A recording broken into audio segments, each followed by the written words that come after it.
Assalamualaikum warahmatullahi wabarakatuh. Pada pembahasan kali ini, saya akan membahas salah satu topik yang ada pada mata kuliah statistik, yaitu data statistik. Pada pembahasan ini, kita akan mengetahui apa itu data statistik, jenis data, dan bagaimana cara kita memperoleh data tersebut. Nah, langsung saja pada pembahasan kita kali ini. Agar dapat melakukan analisis statistika, maka kita memerlukan sebuah data. Lalu, apakah itu data? Data merupakan sekumpulan informasi atau juga keterangan-keterangan dari suatu hal yang diperoleh dengan melalui pengamatan atau juga pencarian ke sumber-sumber tertentu. Data yang diperoleh namun belum diolah lebih lanjut dapat menjadi sebuah fakta atau anggapan. Lantas statistika itu bagaimana? Statistik menyatakan kumpulan data bilangan maupun non-bilangan yang disusun dalam bentuk tabel atau diagram yang menggambarkan suatu permasalahan. Dapat kita lihat pada contoh kali ini, di sini terdapat sebuah informasi yang menunjukkan latar belakang banyak murid sekolah di daerah A menurut tingkatan sekolah dan jenis kelamin pada tahun 2014, di mana atributnya yaitu ada jenis kelamin, ada laki-laki dan perempuan, serta latar belakang pendidikannya ada SD, SLTP, dan SLTA. Nah, dapat kita pahami bahwa di sini adalah sebuah informasi yang diringkas dalam berbagai atribut yang disebut juga dengan data. Nah, ini adalah contoh data.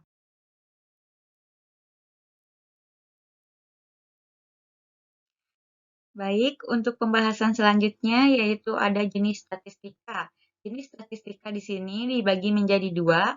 Yang pertama yaitu ada statistika deskriptif. Adalah tahap statistika yang hanya berusaha melukiskan dan menganalisa kelompok data tanpa menarik sebuah kesimpulan. Contoh dari jenis statistika yaitu ada diagram batang, diagram garis, diagram titik, dan ada tabel distribusi frekuensi serta ada diagram batang daun. Untuk jenis statistika yang kedua yaitu ada statistika inferensial atau induktif, di mana statistika inferensial adalah tahap statistika yang berkaitan dengan kondisi suatu kesimpulan itu diambil. Contoh dari statistika inferensial yaitu ada analisis variansi, analisis regresi, dan analisis korelasi. Dapat kita ambil contoh kasus dari statistika inferensial, yaitu Anda ingin menemukan faktor-faktor apa saja yang bisa mempengaruhi penurunan kemiskinan. Anda menggunakan beberapa variabel seperti panjang jalan, pertumbuhan ekonomi, rasio elektrifikasi, jumlah guru, dan jumlah tenaga medis, dan lain-lain. Setelah dianalisis, Anda menemukan beberapa variabel mana saja yang dapat mempengaruhi dalam penurunan angka kemiskinan tersebut. Selanjutnya yaitu statistika deskriptif dan inferensial itu apa bedanya sih? Nah, pada pembahasan ini perbedaan statistika inferensial dan statistik deskriptif ada dua poin. Yang pertama yaitu pada statistik deskriptif hanya mampu menggambarkan karakteristik, sedangkan pada statistika inferensial memberikan analisis yang lebih mendalam. Poin kedua yaitu perbedaannya tidak bisa digunakan untuk mengambil kesimpulan pada tingkat populasi yang ada pada statistik deskriptif. Sedangkan pada statistik inferensial itu bisa digunakan untuk menarik kesimpulan pada tingkatan populasi. Populasi dan sampel itu apa sih sebenarnya? Nah, di sini populasi adalah keseluruhan dari subjek penelitian, sedangkan sampel adalah sebagian dari populasi tersebut. Nilai yang dihitung dan diperoleh dari populasi ini disebut dengan parameter. Nah, dapat kita perhatikan di sini ada beberapa sekumpulan orang yang akan kita jadikan target populasi. Nah, dari target ini kita hanya akan mengambil beberapa saja untuk dijadikan sampel. Nah, seperti itu ilustrasi populasi dan sampel ya. Dapat contoh kasus yang dapat kita kita lihat dari populasi dan sampel adalah kita melakukan penelitian dilakukan terhadap siswa SD kelas 3 di Kabupaten Pati. Jumlah sekolah dasar di Kabupaten Pati ada 10. Lokasi yang berjauhan antara satu SD dengan SD yang lain membuat penelitian hanya dapat mengambil dari 3 SD di Kabupaten Pati yang disebut dengan sampel.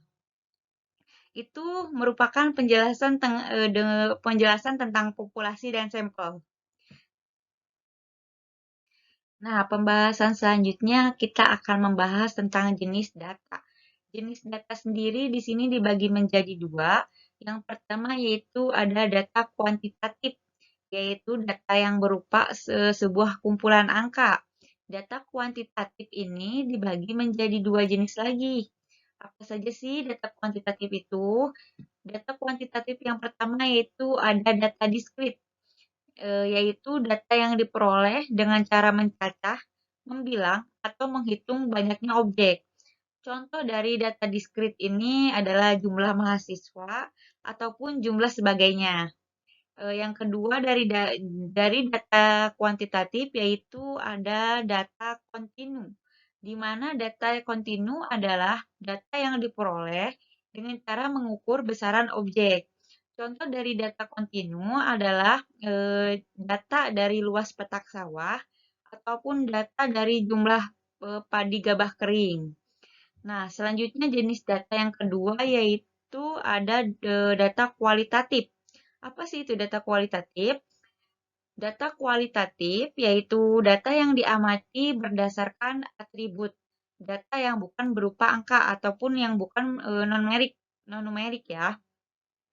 Contoh dari data kualitatif yaitu seorang siswa memiliki kepuasan terhadap pembelajaran matematika.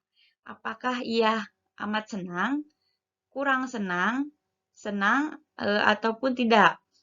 Ataupun contoh lain yaitu kepuasan konsumen. Nah, berikut ini adalah jenis-jenis data yang ada pada statistik. Untuk keperluan perhitungan maupun analisis, sering dikehendaki data kuantitatif itu dalam bentuk yang lebih sederhana. Nah, untuk lebih menyederhanakan bilangan-bilangan tersebut, maka diadakan sebuah aturan pembulatan bilangan. Nah, mari kita bahas apa dan bagaimana sih aturan pembulatan bilangan itu.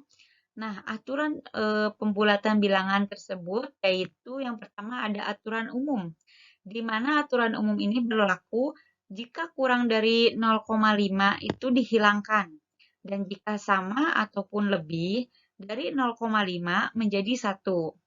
Sedangkan aturan genap terdekat yaitu berlaku jika kurang dari 0,5 dihilangkan, lebih dari 0,5 menjadi 1.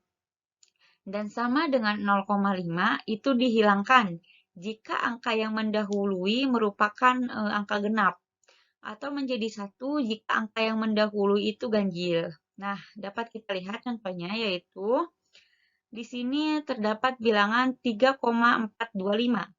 Nah, di sini kita akan bulatkan menjadi 3,42. Di mana angka 5 ini kita hilangkan karena angka 5 ini didahului oleh angka genap, yaitu angka 2. Contoh selanjutnya yaitu ada 79,8435. Nah, kalau kita bulatkan lagi, maka akan menjadi 79,844. Kenapa? Karena 844, di sini angka 5 itu menjadi angka 1. Nah, kita tambahkan kepada angka depannya, yaitu angka ganjil 3 menjadi 4. Maka nilai yang hasil pembulatannya yaitu 79,844. Nah, seperti itu ya teman-teman aturan pembulatan. Nah, sebelum data diolah lebih lanjut, maka hendaknya kita melakukan pemeriksaan data kembali. Guna pemeriksaan data kembali tentu saja untuk mengurangi kesalahan ataupun kekeliruan pada analisis maupun kesimpulan yang diambil nanti. Beberapa data yang dipandang meragukan, maka hendaknya kita mencari kebenaran ataupun keakuratan data tersebut. Nah, beberapa kesalahan sering terjadi pada alat ukur, kesalahan mengukur, kekeliruan mencatat, ataupun instruksi yang kurang jelas, serta kesalahan pada saat kita memperoleh data. Nah, hal ini perlu diperhatikan agar data yang kita peroleh itu lebih akurat. Nah, berdasarkan cara memperolehnya, maka data dibagi menjadi dua, yaitu data primer dan data sekunder. Apa sih itu data primer? Data primer adalah data yang diperoleh secara langsung dari sumbernya. Semisal kita mengambil data melalui sebuah wawancara ataupun pembagian kuesioner dan pengukuran langsung. Sedangkan data sekunder adalah data yang diambil atau disadur dari pihak lain. Semisal kita mengambil data nih dari sebuah jurnal maupun dari sebuah penelitian yang telah dipublikasikan oleh orang lain atau dari koran semisal. Nah, skala pengukuran. Skala pengukuran itu terbagi menjadi 4. Ada skala nominal, skala ordinal, skala interval, dan skala rasio. Nah, skala nominal adalah angka yang diberikan pada objek atau variabel pengukuran yang hanya memiliki arti sebagai label saja, asal dapat dibedakan, tidak memiliki tingkatan. Sedangkan skala ordinal yaitu angka yang diberikan pada objek atau variabel pengukuran mengandung pengertian tingkatan. Skala interval yaitu angka yang diberikan pada objek atau variabel pengukuran mengandung sifat ordinal ditambah sifat jarak atau sifat interval ya. Sedangkan skala rasio yaitu angka yang diberikan pada objek atau variabel pengukuran mengandung sifat interval ditambah sifat yang memberikan keterangan nilai yang pasti, nilai pengukuran yang pasti. Seperti ini, apabila di situ menunjukkan angka 0, itu maka benar-benar tidak ada ataupun kosong. Nah, mungkin ini merupakan beberapa skala pengukuran dan bagaimana kita memperoleh data. Itu ada data primer dan data sekunder. Sedangkan skala pengukuran itu dibagi menjadi 4. Ada skala nominal, skala ordinal, skala interval, dan juga skala rasio. Nah, mungkin itulah beberapa penjelasan yang dapat saya sampaikan mengenai topik tentang data statistik. Nah, kurang lebihnya mohon dimaafkan. Semoga ini bermanfaat untuk kita semua. Wassalamualaikum warahmatullahi wabarakatuh.